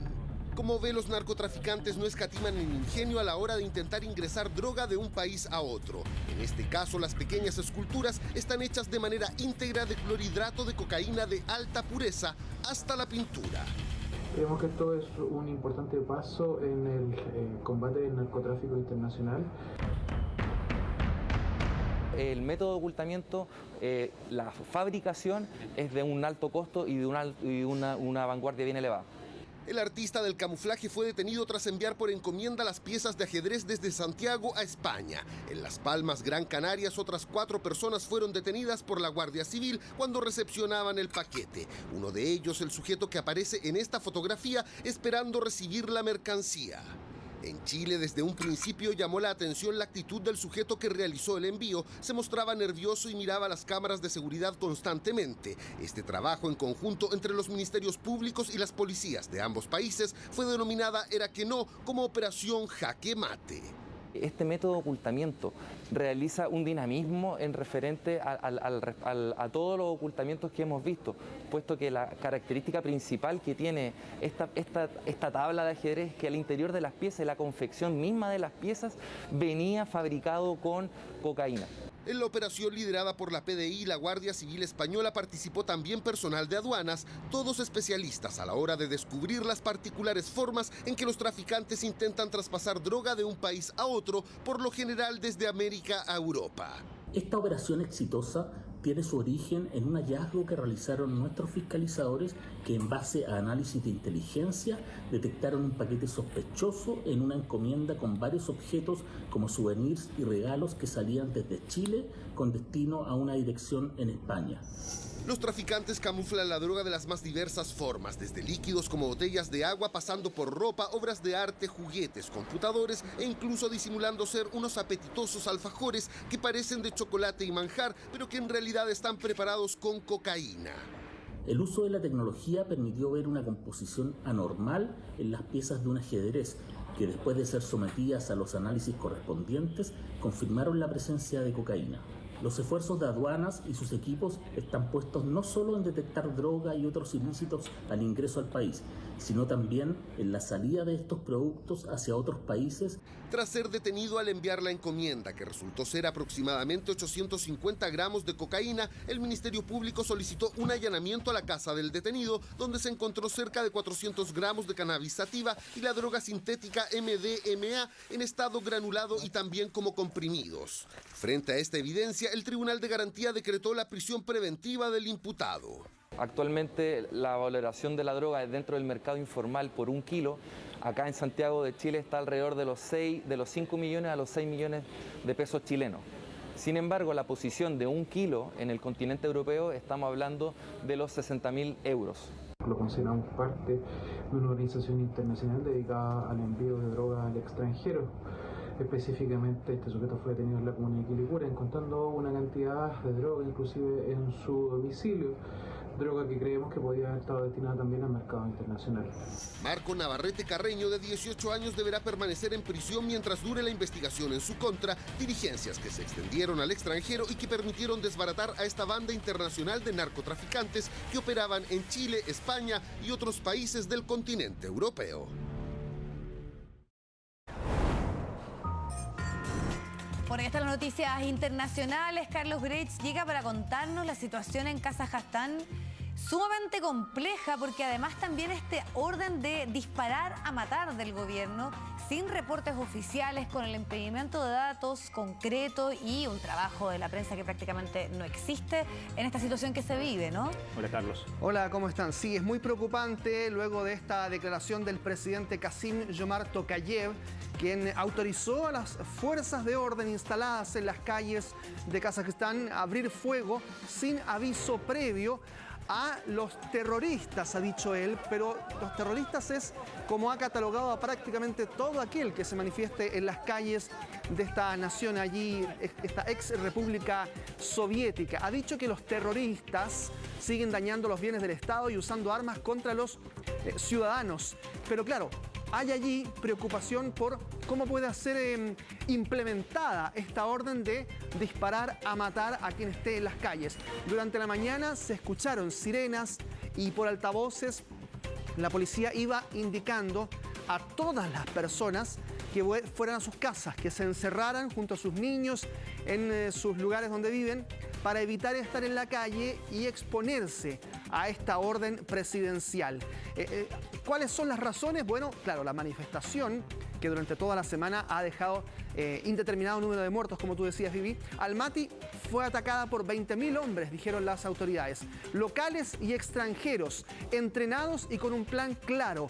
Con esa categorización, esa es la categorización que utiliza el presidente kazajo para justificar esta orden de disparar sin aviso previo a todo aquel que se manifieste, pero etiquetándolos a todos como terroristas, desconociendo un tanto más aquella naturaleza de la manifestación que tenía que ver en su origen con el alza en el precio del gas licuado y el petróleo, y luego la indignación general en contra de su gobierno y también de la figura de su antecesor, un presidente que estuvo en el poder desde el año 90, prácticamente desde que dejó de ser una república de la Unión Soviética. Agradeció además el presidente kazajo a Vladimir Putin el envío de tropas pacificadoras, dijo, esta es la palabra que usa, tropas pacificadoras, pero si manda a matar a las personas, cuán pacificadora es el envío de tropas, es allí la duda que queda y la duda de la comunidad internacional. Ayer Michelle Bachelet ya envió un comunicado en el que indicaba la preocupación respecto de que este orden llevase solo a la paz y no al abuso de los derechos humanos de los ciudadanos civiles. Hay 26 personas, de acuerdo a las autoridades, que ya han sido abatidas en las calles en esta operación, entre comillas, antiterrorista. Se ha notificado el restablecimiento del acceso a Internet, que era una de las preocupaciones, porque no había acceso a la información, como tú decías, Vivi, y entonces hay mucho interés en saber cuánto podemos saber de lo que está ocurriendo realmente en las calles de Kazajistán, luego de la entrada de las tropas bielorrusas, rusas y de otras naciones en este que se llama Organización del Tratado de Seguridad Colectiva, que es ni más ni menos que el envío de tropas en general a ese territorio. Aquí están las declaraciones. Los terroristas continúan dañando la propiedad pública y privada y usan armas contra los ciudadanos. Di la orden a las fuerzas de seguridad y al ejército para que abrieran fuego sin aviso previo. ¿Qué tipo de negociaciones puede haber con criminales, con asesinos? Tuvimos que lidiar con bandidos armados y entrenados, tanto locales como extranjeros. Son bandidos y terroristas. Por eso hay que destruirlos, y eso se hará pronto. La preocupación por la violencia y la brutalidad en México aumenta luego de conocerse la historia ocurrida específicamente en el estado de Zacatecas. Este es un estado al noroeste de Ciudad de México, viven cerca de 1,5 millones de personas y un poco más, y allí frente al edificio de la gobernación fue encontrado una camioneta con 10 cuerpos fallecidos al pie del árbol de Navidad, una escena dantesca en esta localidad allí en Zacatecas. Estaba en la plaza central frente al histórico Palacio de Gobernación. Una vez que apareció estacionado, solitario, despertó las sospechas de las autoridades y se encontraron con los 10 cuerpos. Además, luego de ver imágenes de cámaras de seguridad, encontraron que a eso de las 5:30 de la mañana, un hombre bajó de esa misma camioneta y sale corriendo de ese lugar donde se encontraron los cuerpos. y luego entonces se conoce la identificación de 2 personas detenidas. Uno de ellos aparentemente es esta persona que escapó de la camioneta y otro de ellos es también parte de este grupo que habría sido responsable de la llegada de esta camioneta y la muerte eventualmente de las 10 personas que estaban al interior. Y son además presuntos integrantes del cartel de Jalisco Nueva Generación. Vuelve entonces la preocupación en este lugar, donde los civiles quedan en medio de esta disputa, de esta batalla entre carteles narcotraficantes, el cartel de Sinaloa por un lado y el cartel Jalisco Nueva Generación.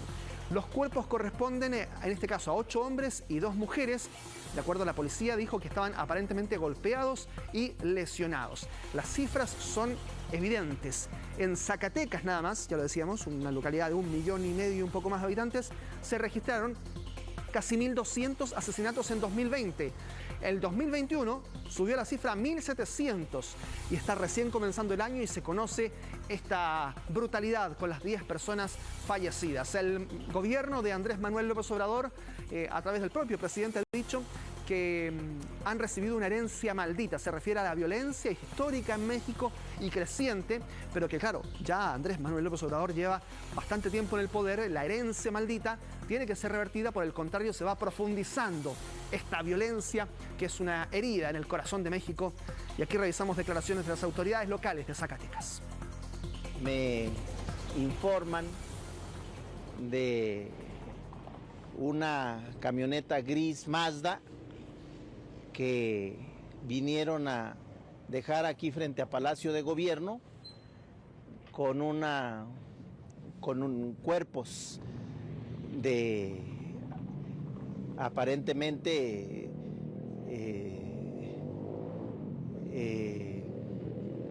golpeados, lesionados y que vinieron a dejarlos aquí frente a Palacio. Con fluidez avanzamos a las cifras del COVID en Latinoamérica. Aquellas más preocupantes son las que vienen desde Argentina, al otro lado de la cordillera nada más. A ver, ¿cuántos casos hay hoy en Chile? ¿No? 3.000 y un poco más. Bueno, en Argentina, 109.608 casos de COVID en 24 horas, la cifra de contagios más alta desde el inicio de la pandemia en marzo de 2020. Pero además la preocupación está centrada en la positividad, 56,2%. Es muy alta la positividad. Se están haciendo testeos masivos en diversos lugares de Buenos Aires y también en otras provincias argentinas, pero claramente esos testeos masivos lo que indican es que la positividad va en aumento. Largas filas en los centros de test por personas que puedan estar preocupadas de lo que está ocurriendo en torno a la variante Omicron, que ha dicho la ministra Carla Bisotti, la ministra de Salud, les está trayendo muchísimas sorpresas para mal, por supuesto, en Argentina. En Bolivia también ha habido un número de casos récord, 11.000 para una nación de 11 millones de habitantes. Tenemos 3.000 en Chile con 18 millones de habitantes, es algo más que en Bolivia. Santa Cruz, allí donde está Santa Cruz de la Sierra, es el departamento más grande del país y también el más afectado con 6.143 casos. En Bolivia se aplica desde el 1 de enero el carnet de vacunación para entrar a sitios públicos, privados, restaurantes, pero esa medida fue revertida luego, fue postergada al menos hasta el 26 de enero y eso hizo que gran parte de la población ahora advertida vaya a los centros de testeos también en Bolivia. Es decir, las naciones fronterizas de nuestro país están bastante complicadas con el panorama de la variante Omicron en el territorio. Y mientras eso pasa, también hay imágenes de absoluta irresponsabilidad, indolencia ante lo que está ocurriendo con el COVID en el mundo. Y este vuelo de influencers, de rostros televisivos canadienses ha provocado muchísima polémica. Fueron en un avión, iban a grabar un programa desde Montreal, iban a ir a Cancún. Pero la verdad es que la imagen es decidora de cómo adentro del avión no había respeto por ningún protocolo de COVID. Estaban sin mascarilla, consumiendo bebidas alcohólicas, bailando en el pasillo, fumando en el mismo avión. Se ve como una persona incluso en algún momento es levantada en el aire, digamos el coloquial malteo, ¿no? Bueno, eso mismo, hasta eso hicieron adentro del avión todas estas personas muy reconocidas por los televidentes en Canadá, y eso hizo que la propia máxima autoridad de ese país, Justin Trudeau, dijera que estaba muy frustrado por la imagen que se ve. Se abrió ya una investigación en contra de estas personas que pusieron al personal de la aerolínea en peligro con su irresponsabilidad, pero además la compañía aérea que se llamaba Sunwing, que es la que llevó a los pasajeros hasta Cancún, finalmente canceló el vuelo de regreso. Todavía están allá esperando por volver. Probablemente no van a estar esperándolos con mucho cariño de vuelta a las autoridades, porque estas imágenes son elocuentes. Se enfrentan a multas de hasta 3.200.000 pesos chilenos por vulnerar los protocolos de pandemia. Y quien también vulneró de un otro modo los protocolos en Australia es Novak Djokovic, el tenista número 1 del mundo, que pasa sus días en el Park Hotel de Melbourne a la espera de que el día lunes se vea o no su apelación ante esta prohibición de ingresar, a la cancelación de su visa, para saber si va a jugar o no el Abierto de Australia. Pero además ahora se ha generado un conflicto diplomático importante en torno a las condiciones en las que está Novak Djokovic en este hotel, con ventanas herméticamente cerradas, donde está junto a otros refugiados y solicitantes de asilo, y además personas que, como él, no se han vacunado contra el COVID. Se recogió el testimonio en los medios de un iraní, un ciudadano iraní, Adnan Chopani, que dijo que las condiciones empeoran en ese lugar. Dice que los mantienen en un limbo de detenciones indefinidas, y entonces aparece también, por ejemplo, el gobierno de Serbia. Se desató un conflicto diplomático. Serbia, a través de su ministro de Asuntos Exteriores, exigió que a Novak Djokovic se le traslade a otro lugar de más categoría, donde no fuera tratado de forma indecente. Lo cierto es que el gobierno australiano se defiende y dice: estamos tratando a todas las personas por igual, no importa si es el número 1 del mundo o un ciudadano de a pie. Me parece que es lo correcto, más allá de que se trate de una persona que sea muy famosa en el mundo. El COVID nos ha igualado a todos en distintas situaciones, en distintas circunstancias. La ministra del Interior australiana, Karen Andrews, dijo que el señor Djokovic, está cautivo en Australia. Dijo, es libre de salir. Así, con esas declaraciones, Australia le dice a Novak Djokovic, a su familia que está indignada en Serbia, a todos sus cercanos y al propio gobierno, que no va a haber miramientos en torno a una condición de privilegio del tenista que lidera el ranking ATP y que iba a buscar una vez más quedarse con el título. Hasta ahora permanece a la espera hasta el lunes. Aquí están las autoridades oceánicas hablando. El señor Djokovic no está cautivo en Australia, es libre de irse en cualquier momento que desee, y la fuerza fronteriza realmente facilitará eso. Vamos a mostrar detalles ahora de una historia que ha dado la vuelta al mundo. Estaba hace 20 años prófugo de la justicia y era uno de los gángsters más buscados en Italia. Hablamos de Gioacchino Gamino, que parecía haber sido tragado por la tierra, pero en diciembre logró la policía finalmente dar con su paradero gracias nada más y nada menos que a una búsqueda en Google Maps. ¿Cómo ocurrió? Mira.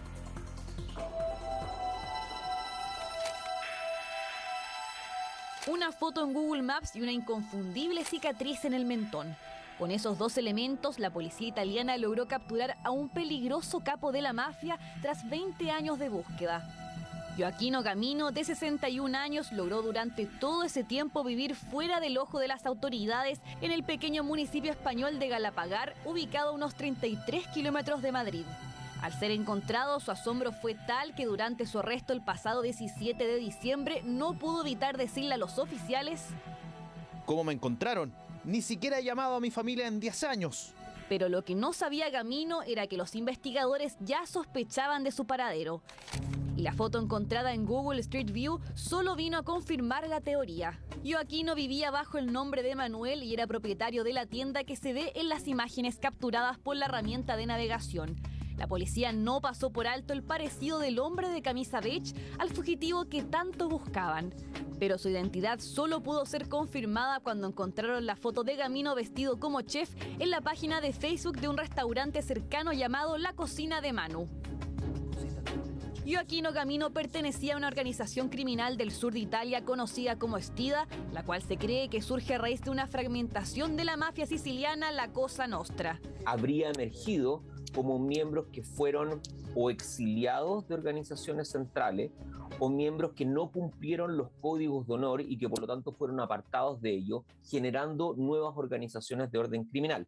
Gamino debía cumplir cadena perpetua por formar parte de un comando que en 1989 asesinó por error a un transeúnte confundido con un mafioso, en la época en que la Cosa Nostra y Estida teóricamente disputaban una sangrienta guerra de bandas. Lo que ocurre es que miembros de la mafia rompen en función de problemas de sucesión, rompen en función de competencia por el control de recursos o el control de servicios, y rompen también en función de control de carácter territorial.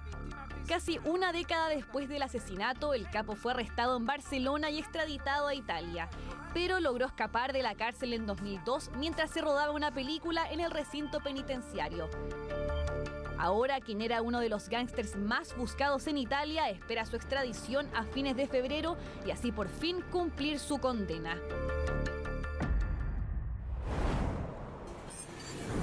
En Argentina hay controversia por una propuesta de un diputado que recién ha llegado al Congreso, el diputado del Partido Libertad Avanza, Javier Milei, que declaró que va a rifar, va a sortear su sueldo, su dieta parlamentaria de un mes.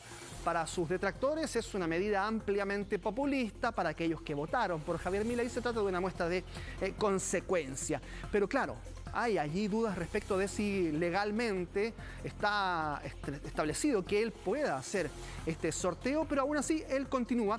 Y además ha dicho Javier Milei que desde que él anunció este sorteo ya se han inscrito 200.000 personas a lo largo del país para buscar quedarse con el sueldo de Javier Milei. El 12 de enero se va a efectuar esta rifa, una iniciativa que fue inspirada por un influencer y ex concejal por Buenos Aires, que actualmente vende bitcoins y asesora al Partido Libertad Avanza. Es una medida absolutamente controversial y que mantiene el debate en torno, claro, a esta, en muchos casos, rebaja de la dieta parlamentaria, no solo en Argentina, también ocurre lo mismo aquí en nuestro país, y por otro lado, medidas que para muchos son catalogadas de populistas, de no tener un trasfondo político detrás. Pero es parte de lo que ha hecho también reconocido a Javier Milei. El Frente de Todos, el partido de gobierno, responde a esto y ha dicho que algunos legisladores, entre ellos, por ejemplo, la congresista Ofelia Fernández, decidieron donar en conjunto con otras personas del partido, parte de sus sueldos a organizaciones sociales y sindicales, pero sin concursos, como lo ha hecho Javier Milei. Todo esto sigue el debate en torno a la dieta parlamentaria, a cuánto ganan los congresistas, no solo entonces en esta parte del mundo, en Chile, sino también en otros países como al otro lado de la cordillera. La playa Maya Bay está ubicada en Tailandia, pero estaba cerrada desde hace ya 4 años. Reabrió este 1 de enero, después de estos 4 años, fue cerrada para proteger su ecosistema. ¿Por qué? Porque, a ver, esta es la playa que se hizo conocida por la película del mismo nombre, La Playa de Beach, en la película de Leonardo DiCaprio. A partir de esa película, de esas imágenes, miles de personas fueron a visitar este lugar durante varios años y este volumen de turistas hizo que la vida silvestre, los corales, sufrieran algunos daños. 5.000 personas al día iban a la playa de DiCaprio durante muchos años y por lo tanto hubo un daño al ecosistema que las autoridades pretendieron frenar con el cierre de la playa desde el 2018. Bueno, ahora reabre, pero con un aforo mucho más limitado, 375 visitantes al día, y además prohibieron las lanchas a vapor, los barcos no pueden allí atracar en la misma bahía, pueden flotar en la entrada, y además está prohibido el baño a los visitantes porque además hay peligro de tiburones que han regresado en estos 4 años porque al no haber personas volvieron a ese lugar y por lo tanto hay ahí algunos riesgos para los bañistas. Se reabre entonces este lugar turístico para aquellos que quieran viajar a Tailandia, claro, en pandemia mucho más difícil, pero ya está de todas formas habilitado para los turistas. En distintos lugares del mundo se celebran los Reyes Magos el día de ayer y es una festividad que se celebra incluso más que la Navidad. En Argentina salieron a pasear Melchor, Gaspar y Baltasar y se encontraron con esto, que fueron acusados de un robo en plena calle, en Rosario. La policía los demoró, que es el término técnico, ¿no?, para decir cuando una persona es revisada en la calle o llevada a una comisaría, Porque claro, a esa persona que ustedes ven ahí, esa mujer de rosado, los acusaba de haberles robado el celular. Una vez que la policía les revisa a los Reyes Magos, a los tres, se encontraron que no había celular de por medio, así es que la denuncia era falsa. Los Reyes Magos, indignados, se fueron allí, se retiraron y claro, no había más que mirra y oro probablemente en sus pertenencias. Y luego también tenemos esta imagen de una accidentada llegada de los Reyes Magos en España, en Oropesa. Una tradición era que llegaran en balsa, pero claro, fue bastante más accidentada esta llegada de lo que estaban acostumbrados los Reyes Magos, algo mojados en este caso, pero llegaron sin duda a su destino de todas formas con los regalos para el niño. Oye, pero estos Reyes Magos que tuvieron que... Mira, ahí está la imagen, ser revisado. Sí. No, es muy llamativa la historia. Hace poco en Rosario habían detenido a un viejito pascuero también. Habíamos dado la noticia de cómo detenían a un viejo pascuero también acusado de un robo. Sí. Pasan cosas en Rosario. Sospechoso la actitud de las autoridades y de las figuras, ¿no? De la Navidad. No, y bueno, se ve ahí firme su posición de acusarlos de que le habían sacado el celular. Bueno, sí, se aclaró por lo menos, que eso es lo importante para que no haya dudas con los Reyes Magos de que andaban ahí en cosas raras. En otras cosas, claro. Sí, lo cierto es que el oro y la mirra eran de ellos. Sí. Sí, eso gracias, no se Carlos. Nos vemos. Que estés bien, chao. Bueno, con estas imágenes nos vamos a la pausa, 2:35 y por ahí los 35, 34 parece vamos a estar en el día de hoy en la temperatura, así que muchísimo calor en la zona centro-sur de nuestro país. Violento asalto a un local de telefonía en la comuna de Puente Alto se acaba de registrar. Pato Angulo con los detalles, Pato. Así es, Roberto, buenas tardes. En presencia de un cliente, trabajadores ingresan estos delincuentes a este centro comercial, específicamente esta tienda Entel que se encuentra en Plazuela Independencia, comuna de Puente Alto. Ingresan 3 sujetos, 2 de ellos armados, intimidan al guardia y posteriormente al encargado de la bodega. Se dirigen directamente a ese lugar para poder sustraer equipos celulares. Se está realizando ahora un arqueo, el avalúo, para ver cuántos teléfonos celulares lograron sustraer, y una vez que iban huyendo realizan 2 disparos y posteriormente suben a un vehículo de alta gama, aparentemente sin sus placas patentes, que los estaba esperando en el exterior de este centro comercial y posteriormente huyen. En medio de estas diligencias policiales ha sido encontrado ya este vehículo, sin embargo no estaban en el interior estos teléfonos celulares, lógicamente tienen que haber realizado un cambio de vehículo y se está realizando la diligencia respectiva en torno a ese automóvil. ¿Qué es lo que ocurre acá además en este centro comercial, en esta tienda? No hay trabajadores ni tampoco este cliente heridos, por lo tanto se trató de una intimidación muy violenta, lógicamente, el momento en que irrumpen estos sujetos con armas y posteriormente escapan realizando estos disparos. Fueron disparos al aire y no se ha reportado que haya personas que hayan resultado heridas producto de estos mismos disparos. Está Carabineros en este lugar ya realizando las diligencias respectivas. Se está a la espera además de equipos especializados de la Policía Uniformada para realizar el trabajo correspondiente. Vamos a escuchar a continuación lo que nos señala una testigo que estaba en las inmediaciones y lo que ha indicado Carabineros hace muy pocos momentos. Bueno, nosotros estábamos tomando desayuno acá en el local y sentimos unos disparos. Yo no sabía si eran disparos o no y dijeron, nos dijeron a los del local que entráramos, que había alguien con pistola y nosotros entramos, corrimos y... Cuando salen disparando, ¿no? ¿Se escucharon disparos? Sí, se escuchó, yo por lo menos escuché uno. Ya. Afortunadamente no hay lesionados. No. Que se sepa, no hay personas lesionadas. Ya. Alrededor de 5 individuos, de los cuales se desplazaban a bordo de un vehículo. Ingresaron 3 al interior, 2 de ellos premunidos con armas de fuego. Intimidaron al guardia de seguridad y al encargado de la bodega, procediendo a sustraer desde el interior de la bodega diferentes tipos de teléfonos celulares y accesorios. Al salir de acá del local, estos antisociales efectúan 2 disparos. Posteriormente, estos individuos se dan a la fuga a bordo del mismo vehículo que lo estaba esperando en el exterior del local. El vehículo en el cual se desplazaron fue encontrado en el sector de la comuna de La Granja. Se están haciendo los peritajes para lograr establecer las identidades de estas personas que efectuaron el asalto. Bueno, un violento asalto, se presume además millonario. Se dirigieron a las bodegas donde se encuentran estos teléfonos celulares, muchos de ellos de alta gama, y huyen con este botín. Realizan estos disparos, afortunadamente no hay personas lesionadas. Se está realizando el trabajo ahora por parte de los equipos especializados de Carabineros a fin de poder recabar información, revisar las cámaras de seguridad, conversar con algunos testigos para ver si es posible dar o no con la ubicación de estos sujetos y de este botín que comprende teléfonos celulares. Todavía no se sabe específicamente cuántos. Bien, Pato, muchas gracias. En cualquier momento volvemos contigo. Bueno, ahora les contamos que la Fiscalía Centro Norte presentó durante la jornada de hoy una acusación en contra de Felipe Rojas. Recordemos que él es el imputado por el asesinato de Fernanda Maciel. Lo que se pide es el presidio perpetuo calificado. Estamos hablando de la pena máxima que está contemplada en nuestro sistema. Rojas, quien se encuentra en prisión preventiva, está a la espera del juicio oral. Fue formalizado por los delitos de violación con homicidio, aborto, inhumación ilegal y también hurto simple. Recordemos que Fernanda Maciel tenía 21 años y tenía 7 meses de embarazo al momento de su desaparición. Esto fue en febrero de 2018.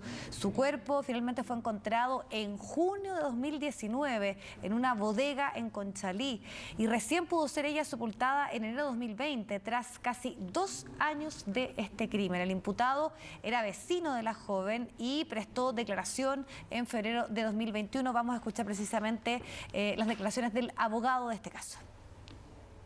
Tenemos cierta discrepancia en la relación de los hechos, no así en la pena que vamos a solicitar, que es la máxima pena que establece nuestra legislación penal. Pero la Fiscalía, digamos, está la calificación jurídica en donde tenemos cierta discrepancia.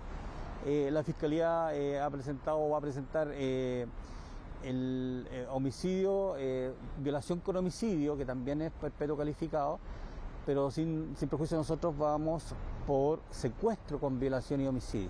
Como tengo, ya lo habíamos conversado con la Fiscalía eso, así que no es sorpresa, digamos, quizás la línea que trae la Fiscalía, pero sin embargo nosotros tenemos una relación de los hechos distinta y una calificación jurídica distinta. Eduardo Sáez ya está con nosotros. Un gusto tenerte acá en el estudio, Eduardo. Y queremos saber detalles sobre un día extremadamente caluroso como hoy y el fin de semana más fresco que podríamos tener ya en los próximos días. Así es. ¿Cómo estás, Vivi? ¿Cómo estás, Roberto? Buenas tardes. Eduardo? Mira, dentro de todos estos cambios que ya en los últimos años están empezando a ser cada vez más recurrentes.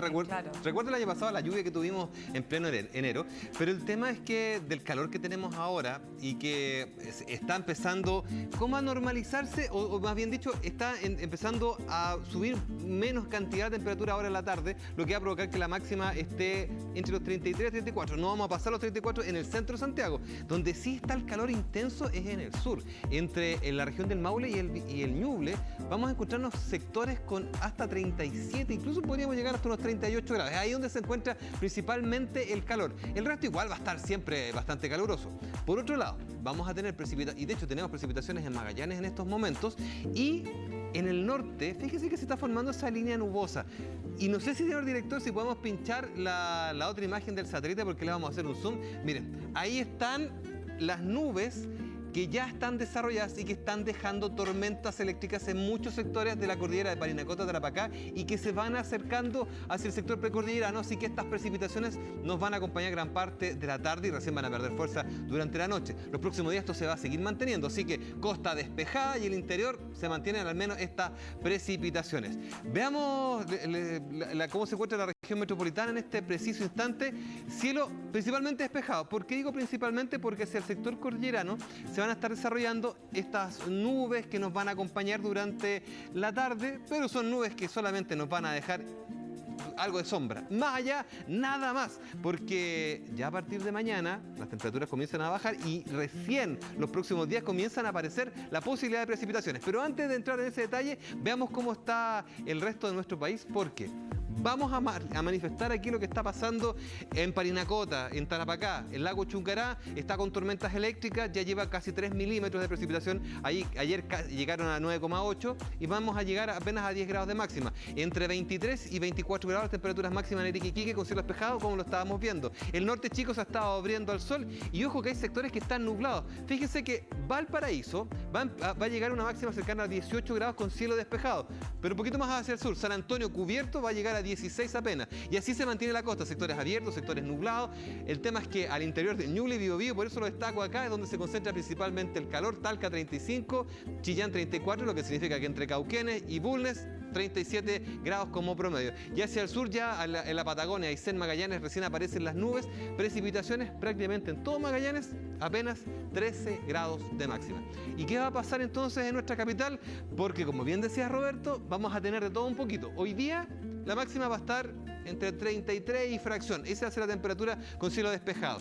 Mañana baja un poquitín la temperatura. Bueno, un poquitín bastante agradable, 28 grados, pero empiezan a llegar las nubes. En la mañana aparecen nieblas en el sector poniente, en la tarde nubes altas y aparece la opción de precipitación en la cordillera. Probabilidad solamente altas cumbres. El tema es que el domingo se nos va a nublar. Nubes de la costa que ingresan completamente hacia el valle y está la posibilidad de llovizna y por eso que vamos a bajar unos 26, 27 grados de máxima. Pero ya el lunes comienza a aparecer nuevamente el solcito entre las nubes, por lo menos hasta el martes vamos a estar siempre entre las nubes, pero todos los días con esta posibilidad de precipitaciones en la cordillera. Así que, chiquillos, el calor de hoy día a temperaturas medianamente moderadas, digo, los próximos días, porque de verdad mucho calor continuo ya empieza a molestar y hay que tener consideración con los efectos que podría tener con incendios forestales. Bien, Eduardo, muchísimas gracias. Vale, chiquillos. Chao, Eduardo, que estés muy bien. Fin de semana. Y también para ustedes, nos vemos. Chao. Chao. Bueno, ahora vamos a conocer de 3 nuevas especies de felino que están en el Windsor. Los va a presentar a todos los que quieran conocerlos y además también que regresan las visitas nocturnas. Así que Carola Garrido nos va a entregar mayores detalles. ¿Cómo estás, Carola? ¿Cómo están? Muy buenas tardes. Los niños ya llevan más de un mes de vacaciones, se comienzan a agotar los panoramas, ¿cierto? Así que les queremos entregar una idea. Estamos en el Buen Zoo porque hay nuevas especies para conocer. Ignacio Hidalzoaga, su director, está con nosotros. ¿Cómo está? Buenas tardes. Bien, muy bien. Qué bueno tenerlos para contarles justamente las novedades. Buen Zoo estuvo cerrado durante 345 días, fue el zoológico más cerrado del mundo y hoy día estamos muy contentos de dar estos signos de vuelta a la normalidad. Llevamos 2 años sin tener nuevas especies y ha sido muy importante ir cerrando círculos. En realidad son compromisos de muy largo alcance. Traer estos animales de Sudáfrica significó muchos meses de negociaciones y hoy día ya los tenemos en su recinto y es una alegría poder mostrarlos en tiempo de verano. Este es un caracal. ¿Cuáles son sus características? Bueno, este está considerado el gato más pequeño, más grande de los pequeños de África. Él vive en Sudáfrica, también está en el sudeste asiático, es un animal que vive en distintas zonas, en zonas semidesérticas, en sabana, en bosques, en matorrales. Es un animal muy hábil para cazar, tiene unas garras poderosas, todo el mundo hace mención de estas garras que le permite capturar presas como ratones, damanes y otro tipo de animales, incluso algunos ciervos pequeños. Es un animal muy hábil en la captura de sus presas. Y viene, le está resultando más fácil aquí la comida porque se la van a dar, por eso se acerca. Sí, lo queremos llevar al primer plano para que no dejen de perder los detalles de su pinta. Miren esas orejas son increíbles, son unas orejas muy largas. Hay muchas teorías con respecto a la función que cumplen estas orejas. Muchos dicen que son para espantar las moscas en África, que fue la teoría que se mantuvo durante mucho tiempo, pero hoy día con estudios de etología que hablan de comportamiento animal, dicen que son muy importantes para la comunicación entre ellos, entre individuos. El movimiento de las orejas, al parecer, dice algo en el fondo, y es un elemento que le entrega a la naturaleza muy importante para marcar terreno, para comunicarse. Mira, y nos están mostrando un primer plano, así es que qué bueno que lo pudimos ver para que los niños también que nos están viendo lo conozcan, pero no es la única especie nueva, también tienen cervales y vimos por ahí al leopardo de las nieves. Sí, los cervales son parientes bien cercanos de las caracales, también son africanos. La diferencia es que, a diferencia del caracal, que tiene una distribución mucho más amplia, como te digo, llega a Asia, al sudeste asiático, el cerval es solamente africano, pero también con una habilidad muy importante en la caza. Se dice que más del 70% de sus aventuras para buscar una presa son exitosas. Te doy un dato, los leones tienen un 30% de posibilidades en el primer intento de capturar, entonces son animales que la naturaleza le entrega muchas herramientas para ser muy buenos cazadores, unas piernas increíbles para saltar, maravillosas. Pero quizás el más fantástico es la pantera de las nieves, un animal que es 100% asiático, que vive en las altas montañas, que tiene un gradiente en la naturaleza. Él puede soportar desde 40 grados bajo cero hasta 40 grados sobre cero. O sea, tiene, uno podría decir una pantera de las nieves en Chile, pucha, que mal. No, la verdad que es el felino que tiene el más amplio espectro de hábitat, en el fondo de temperaturas donde él vive, y se esconde con mucha facilidad. Es un animal absolutamente nocturno, por eso en nuestras aventuras nocturnas, ahora los sábados de enero, va a ser sin duda la estrella, porque es el mejor minuto para mostrarse. Para la gente que no lo sabe, ¿en qué consisten esas aventuras nocturnas que por lo general se dan en las vacaciones de verano? Llevamos 2 años sin hacerlo, primero por crisis social, después obvio por pandemia, 2 años sin nuestro producto más mágico. Las noches son increíbles en Buinzó porque la temperatura es súper agradable, porque tenemos espectáculos, hay temáticas todos los años. Madagascar es algo que teníamos envasado hace 2 años, hoy día está increíble porque tuvimos 2 años para madurarlo. Los niños van a poder encontrarse con todos los personajes mágicos de Madagascar por la noche. Vamos a vestir de mapping un templo maya, que también es la novedad en la zona sudamericana, que es la zona más antigua del parque. La estamos recreando con harto esfuerzo en tiempo de pandemia, pero está quedando muy linda, y vamos a hacer un mapping impresionante por la noche, así que va a ser una noche de grandes aventuras todos los sábados de enero, y es probable que sumemos algunos viernes, porque la verdad que la venta ha sido increíble. Ignacio, te queremos agradecer por estar con nosotros. Lo último, ¿este caracal, macho o hembra, y tiene nombre? No, todavía vamos a hacer un concurso, como están recién mostrándose, vamos a hacer un concurso a través de nuestras redes para que nos ayuden a buscar un nombre que tenga sentido, que sea africano. Vamos a ponerle harto pino para que tengan un nombre increíble. ¿El macho o hembra? Él es macho, pero hay una hembra que está... se bajó. Estaba durmiendo. Estaba durmiendo. Tenemos una pareja y esperamos tener crías pronto. Perfecto. Muchas gracias por estar con nosotros. De nuevo, muy buenas tardes. Recuerde, toda la información además la puede obtener en buinzoo.cl, un imperdible de las vacaciones de verano. Perfecto. Muchas gracias, Carola, por esta recomendación. Gracias, Carola. Y en otro tema les cuento que por un decreto alcaldicio se pone fin a una de las tradiciones más polémicas que existe en Viña del Mar, que es este transporte de las personas en los coches de la Victoria, conocidísimas. Típicos. Bueno, hubo precisamente una votación donde fueron los propios viñamarinos quienes decidieron esto. Vamos a profundizar en esto. Guillermo San Martín, tienes ahí además... podríamos decir un fondo maravilloso que te envidiamos con el calor que hace acá en Santiago, así que tú nos cuentas. Hola, Guille. Hola Vivi, Roberto, ¿cómo están? Muy buenas tardes. Bueno, precisamente este lugar era uno de los que habitualmente recorrían las Victorias de Viña del Mar, el sector de la Avenida Perú, y precisamente en este punto donde se han reunido los cocheros para realizar una especie de protesta y manifestar su malestar respecto a lo que ellos determinan es la imposibilidad de llevar adelante este servicio, luego de lo que ustedes señalaban, esta consulta ciudadana que realizó el municipio de Viña del Mar para poder ir estableciendo si se continuaba o no con esta actividad. Y bueno, precisamente fue esa consulta la que determinó que se suspendiera el trabajo de los coches Victorias en la ciudad de Viña del Mar. Ya han pasado 2 años, ellos señalan que no se han cumplido los compromisos por parte del municipio de entregarles apoyo para la reconversión, pero por sobre todo exigen la posibilidad de poder volver a prestar este tipo de servicios. Señalan que las acusaciones que en su minuto se habrían realizado sobre presunto maltrato animal no son tales, que los caballos han sido constantemente tratados por veterinarios que también cumplen con todos los requisitos que se establecen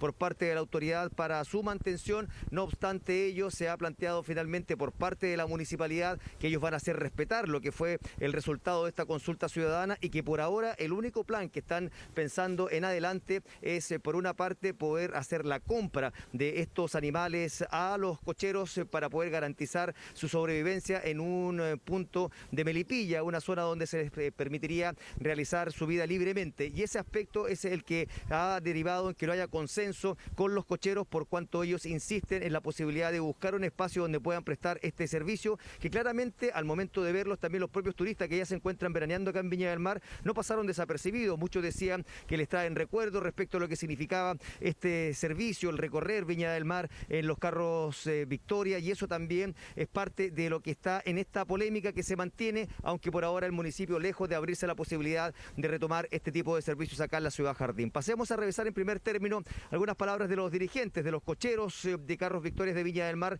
respecto a la situación en la que se encuentra y que ha motivado esta toma indefinida de un área donde habitualmente se establecían y se instalaban acá en Viña del Mar, y obviamente también respecto a la opinión de los turistas que analizan cuál puede ser el futuro de esta actividad. Pasemos a revisar esas declaraciones. Esta es una toma pacífica de nuestro paradero para mantener la tradición en la ciudad de Viña del Mar. Y ser escuchado por la primera autoridad edil de acá de la ciudad, la cual no nos ha dado solución durante 2 años. Pienso que deberían conversar más, pues, buscarle una solución.